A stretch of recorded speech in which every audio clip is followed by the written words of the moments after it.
couple Sundays ago, I was at the gym, and after I finished my lift, I walked over to the treadmills to get in my 20-minute walk. Now, there was one treadmill open, and it was right by the guy sitting at the front desk. And as I'm walking up, I see he's reading a book, Think and Grow Rich by Napoleon Hill. Now, this book is not one of my favorites, but seeing him reading this told me something. It told me that just by looking at this guy, he wants to better himself. He wants to improve his situation, and he has aspirations of a great life. So at this point, I could have just noticed it and moved on. But being the extrovert that I am, I decided to strike up a conversation. We talked for about 20 minutes, and it's kind of funny because it kind of turned into old man gives life advice. Now, I'm 38, but just in the last few years, I've paid down $25,000 worth of consumer debt.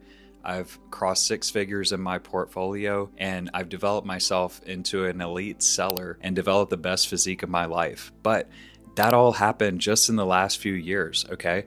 It took me years of trial and error to start figuring things out for myself. And if somebody had shared the wisdom that I shared with this guy when I was 22, I feel like if I had applied those lessons, I could already be a millionaire. I could already have at least 5 to 10 times the amount of money invested that I do now. And it would have saved me so much trial and error and so much struggle in my 20s and early 30s. So if you can just give me 10 minutes of your time right now, it might just add $1 million to your bank account in the next 10 years. And these tips actually get increasingly better as we go. So stick around and let me know which one's your favorite. All right, so tip number 1, I told him to start a Roth IRA. So if you're not familiar with what a Roth IRA is, basically it's just an investment account that you can add about $7,000 to every year. And the really cool thing is, as you make money, you don't have to pay taxes on those profits unless you take them out before age 59 and a half. So as long as you've had the Roth IRA for more than 5 years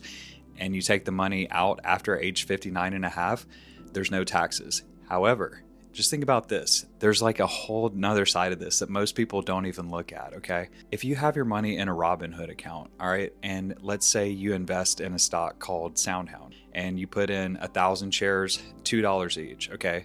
That's what it was probably a year or two ago, okay? So let's say you do it a year ago, you get into SoundHound and it's $2 per share, all right?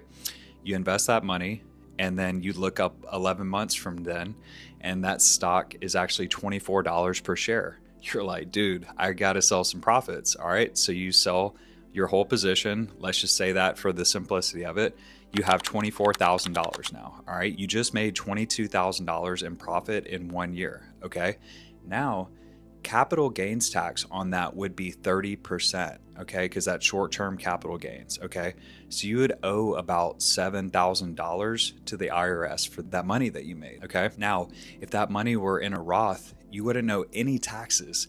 So think about that as one example and how fast you could start compounding your wealth when you don't have to pay that money in taxes. You're going to be paying much less taxes and you're only being taxed on what you remove to go use for yourself. I restarted my Roth last year from zero, and I basically already have $20,000 or close to it after just a couple years, all right? Depending on how the market goes for the next year or two, I could potentially be already at 20 to 40,000 on an extra account that I just started like 2 years ago.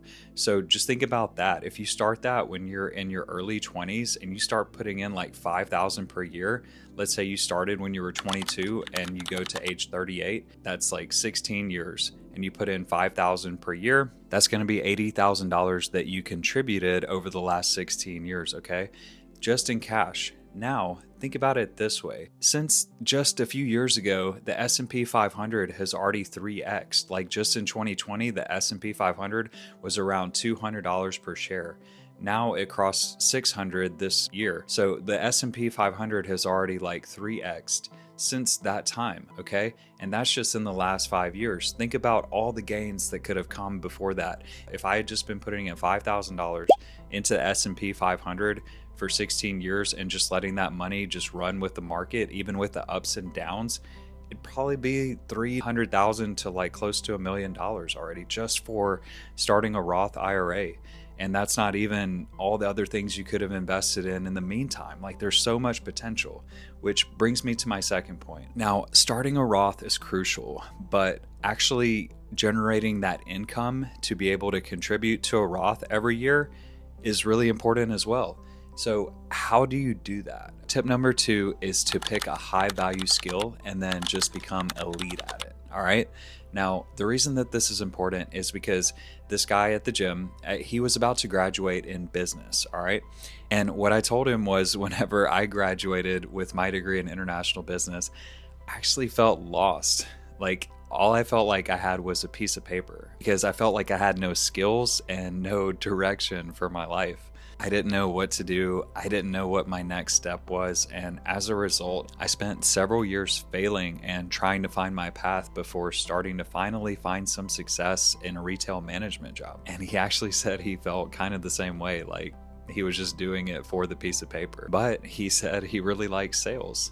And I told him that was my skill, because since I got into sales about 8 years ago, the amount of earning potential and time freedom that I have now is exponentially greater than what it was when I was in retail management. And now, after building that skill of sales, I only want to work jobs where I have some kind of increased earning potential, or ways to make a bonus, or I'm in control of my own income. I never really want to go back to a job where no matter how hard I work, I can only make the same amount of money, because that's kind of depressing for me. Whenever I'm in that environment, it just does not motivate me personally.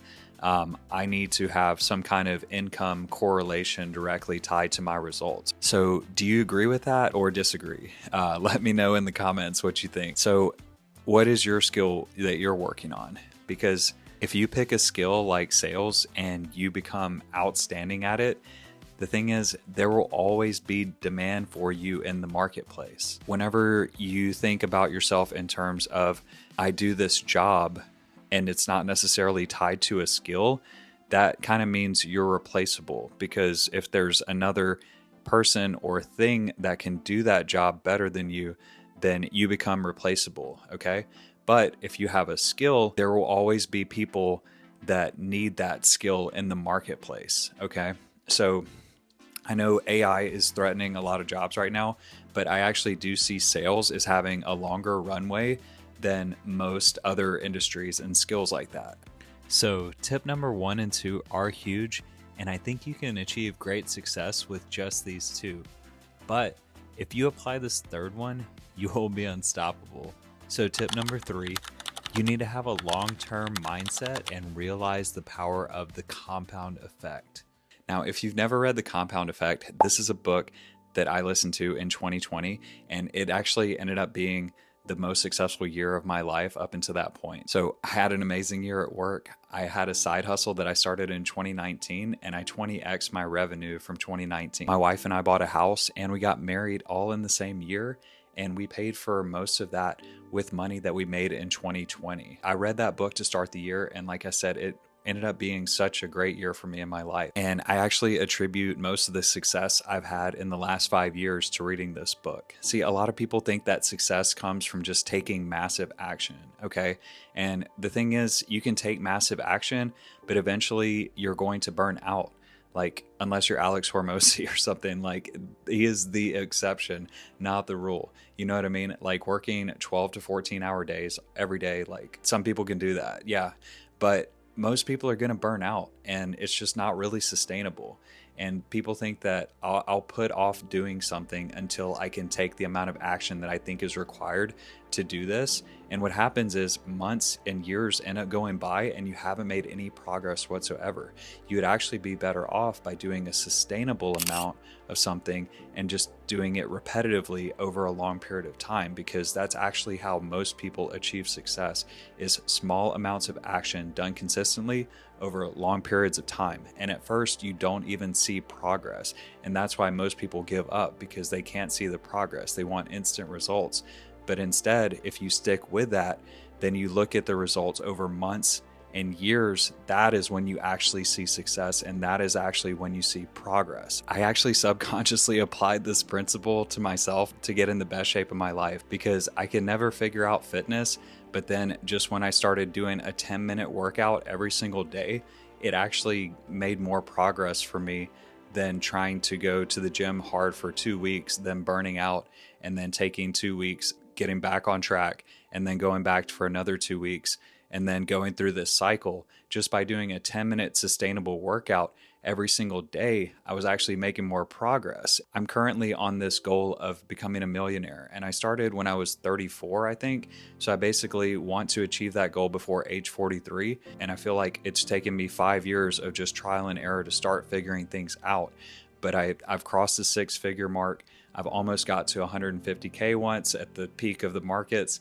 Now I'm hoping to cross 200K within this year, but I know that once I get to those points where it's like 100 to 200, it starts becoming exponential, and that's all the process of the compound effect. But instead of setting that goal to say, I want to make $1 million in a year, I was trying to do it in 9 years. I told this guy, like, dude, you're already reading these books at the age 22. Like, you have so much of a head start than me. If you just stick with it and stop thinking about how much can I achieve by the time I turn 23 and start thinking about how much can I achieve by the time I'm 30, that is the mindset that you want to have. And he was like, dude, I feel you, man. Like, it clicked. It was like a light bulb moment. Now, if you're not seeing the results that you want in your life, just ask yourself, am I thinking short term? How would my life change if I changed my time horizon from 7 days to 7 years? How much peace would I find if I stopped trying to build Rome in a day? What if I could dedicate myself to something for 7 whole years? How much fucking progress could you make? You have no idea. Like, that's what I'm working on now, and I still don't even know. Like, I'm just with this long-term mindset, but it makes you feel like so much more at peace than trying to do everything in a rush and then burning out and then just trying something new in 6 months and just continuing that cycle over and over again. Now, if you're interested in hitting your goals of getting in the best shape of your life, or just picking a skill that you think will level up your life, drop me a comment below and let me know what path you're working on. Are you doing the fitness side first? Are you going with a skill? Are you trying to level up your income? What are the things that you're doing right now, and how can I help? If you drop me a comment, I would genuinely appreciate it, and maybe that'll give me some more ideas for my next video. So if you're still watching, I genuinely appreciate. Here's another video for you. Check that one out and keep it going. Have a great day.